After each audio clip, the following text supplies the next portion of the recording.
Hey everyone, welcome back to the channel. Today, we're diving into a super practical topic: how to send money from Canada to Qatar in 2025. Whether you're supporting family, paying for studies, or handling business, this guide will make the process straightforward and hassle-free.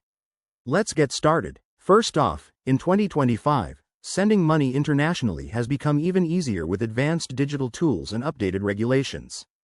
The most popular options include using services like Wise, Western Union, or even your bank's international transfer feature.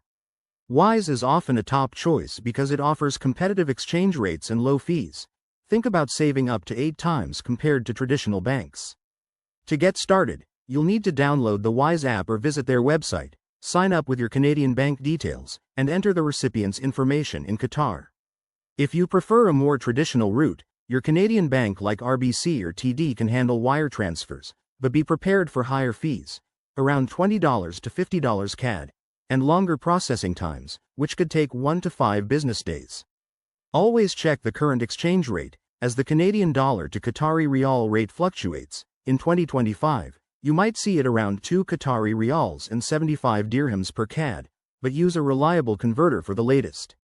Security is key, so verify the recipient's full name, address, and IBAN or SWIFT code to avoid any delays or errors.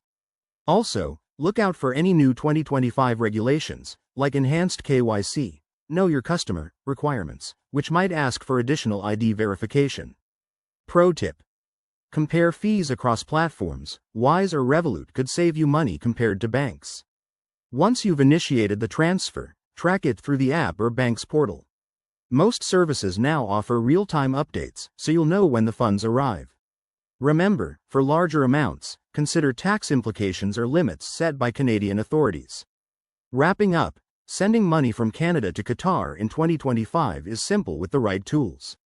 Always double-check details to ensure a smooth transaction. If you found this helpful, hit that like button and subscribe for more finance tips. Got questions? Leave them in the comments below. I'll see you in the next video.